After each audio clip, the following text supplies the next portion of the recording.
कहे बिंदिया बाली घरे आजा हाली तोहरा से रुसल अरे बाबू खलाली कहे बिंदिया बाली घरे आजा हाली तोहरा से रुसल अरे बाबू खलाली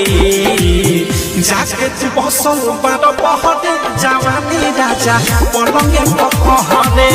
आगी के जाई से लहरे जवानी राजा पलंगे पकहरे कहे बिंदिया बाली घरे आजा हाली तोहरा से रुसल अरे बाबू खलाली जाके तू बसल बारो बहरे जवानी राजा पलंगे पकहरे आगी के जाई से लहरे जवानी राजा पलंगे पकहरे जवानी राजा पलंगे पकहरे जवानी राजा पलंगे पकहरे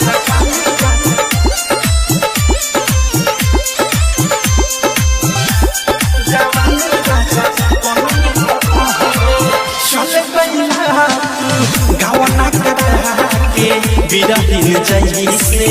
रोग धरा के घर पकड़ा जा धन कमा के देख न तासा मेहदी के आगे घूमता राजा के सहरे सहरे जवानी राजा पलंगे पकहरे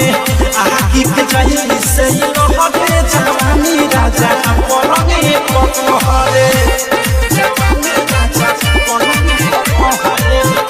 डायमंड रिकॉर्डिंग स्टूडियो छावा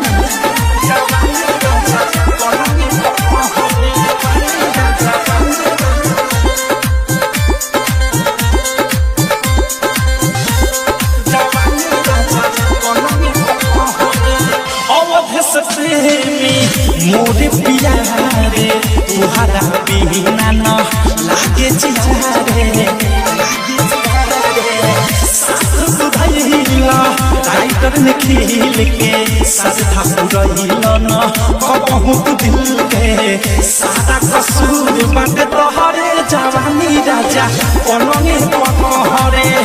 आगे के जाई से लहरे जवानी राजा पलंगे पकहरे बिंदिया बाली घरे आजा हाली